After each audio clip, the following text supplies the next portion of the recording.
met before that because remember my show, you sat with me on my show, the back. Oh, yes. Yes.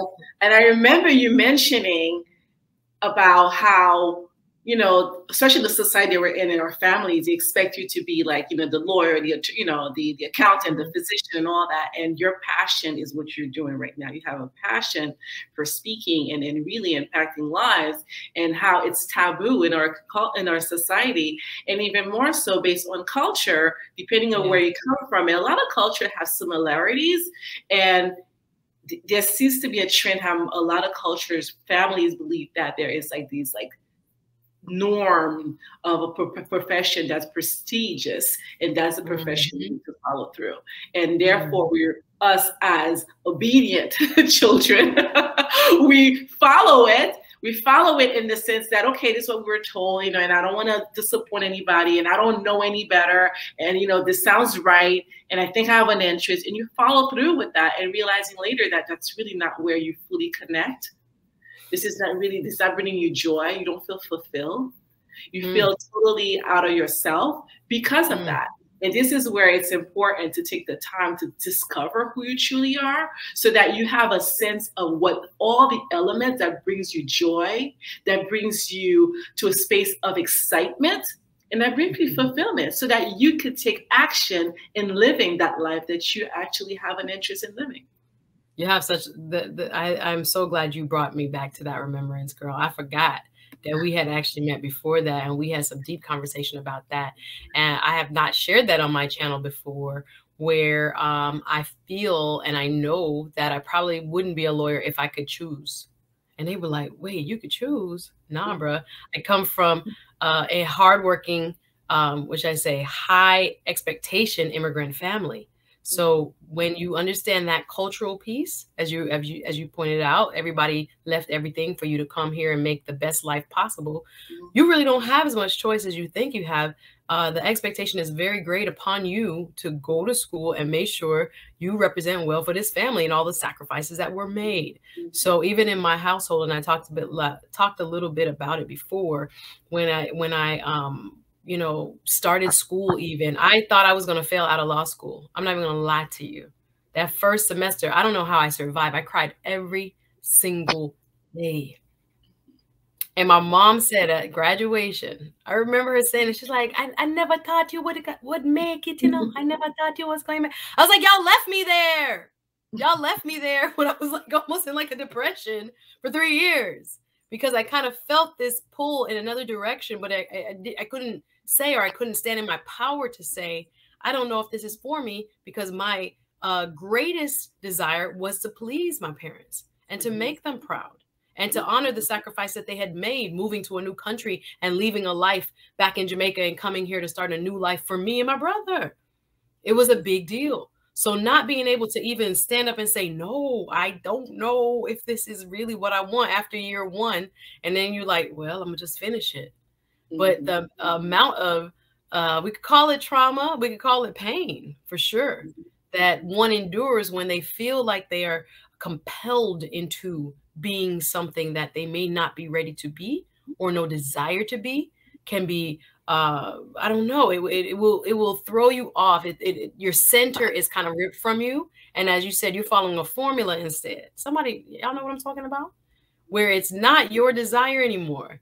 You're living for other people. And this can happen quite easily. Like, I know I'm not the only one that has woken up one day in their life and was like, wait a minute, why am I doing this? Wait a minute. Did I have this desire? Go ahead, please, Coach. And I was going to add to what you're saying, and it doesn't really remain there. It also is relationships, right? So you get, you know, depending on relation, you get married, or you find that you no longer connect with the relationship you're in, or you have other relationships with other people. Like you find, like, you know, it's no longer, again, fulfilling. You're not connecting the same way. It's depleting at time. And the weight of making a decision pulls you down, and it brings you to a sense of pain because you lose yourself in that process. Yeah, you know? I think one thing I love with how you're starting, you know, to paint this picture is that one thing that we tend to think about in our culture is that pain has to be physical. And I never had this experience, thank God. that there was no invasion of my body. There was no, physical abuse, if you will, and anything like that. But when it comes to one's formulating their own personality and things like this, if you are not emotionally supported, or again, if you are given an identity, there's pain in that. And I want to bring that up because I think a lot of people, because maybe we had a 2-parent household, or because we had, what many would consider a very good upbringing, that there ain't no problems with you. And not that we're trying to find victims, but there can be pain points which you are not readily able to identify with, but that it caused that misalignment, or sometimes it even caused a deep-seated feeling of pain that you never share, because again, you have to honor your mother and your father, and you don't have to you don't want to be the disrespectful child. Exactly. So, or partner, because you could be feeling, as you put it, in a marriage the same way, or in a relationship the same way, but this person has sacrificed for you, but this person love you and give you everything, and then you're feeling, whoa, am I right? Is this right? And it's almost like not having the permission to feel those things is a type of pain that many people experience. So I'm glad you're bringing it up, that it's not always physical. Yeah. It's not always the traumatic, which I say, interaction of one's physical self. It can definitely be an emotional and a spiritual thing too. Thank you for my super stickers. Sorry, Rachelle. I'm in. Get your super stickers. We all need that. So go ahead. Shout out to my girl, all the way from, I think it's Tennessee. Thank you so much to Major Change Group. Y'all check out her channel. She gives some good money advice when it comes to credit cards and credit unions and stuff. She will be on my show in a couple weeks on a Sunday, and I'm really excited to have her. Y'all shout out and support her. Go and subscribe to her channel. No, thank you, Major Change Group. Tasha, look who it is. Rose, thank you, Rose. I appreciate my longtime homie. Thank you, Rose. We go way back, y'all, and been supportive of this YouTube journey. Most shows, she's probably the first, if not first or second person I call after, was like, did you watch the stream? What you think? What's going on? Was it smooth? Was it this? Like, we go through our whole analysis, and she's been my cheerleader all the way for a long time. Love you to death, girl. Thank you, thank you, thank you. I see y'all. Ace. Hey, Ace. Many law students were probably feeling the same way. For example, many assume that they are the only ones experiencing imposter syndrome. Absolutely. When people don't know what to do with their lives, guys, they go to law school. No disrespect to my fellow barristers here, but a lot of people in law school did not know why they were there. Truth be told, it was the seeking of prestige. It was, I'm doing this for my family. A lot of men were like, okay, I got to do this for my family. Yeah. I don't know if they even wanted to, but they have families and they wanted to make a better life for them, right?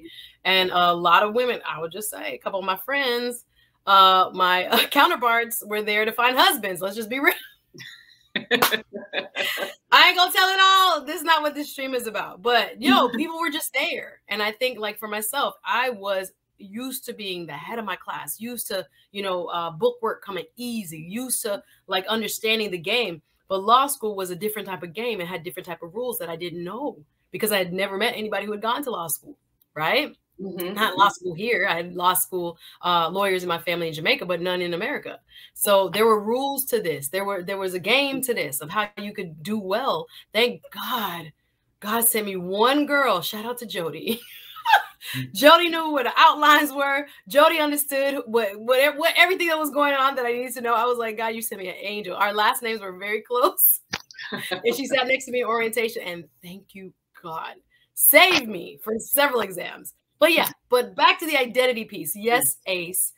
It is a very hard thing sometimes to figure out who you are outside of how other people define you. Yes. So I'm glad Rachelle has written an interactive book that can help you do that if you're still feeling that way. We grown, but people still feel that way. And sometimes we don't give ourselves permission to feel that way. After a while, we're like, oh, you 25, you 30, you 35. You're supposed to know who you are.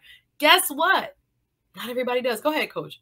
It's also, it's a journey. So that's the other piece that people need, it's important to share, is that the process of self-discovery, once you start it, you don't stop it, because you become the more you discover yourself, you embrace what you're discovering, and you realize that every day, every stage, every season, you are continuously changing and becoming somebody else, and a more fulfilled, a more stronger. You become more grounded in your truth, in your existence. And this is where that you get to the space where you reveal all these like pains that you have had through the years. So you have to really dig deep into your story.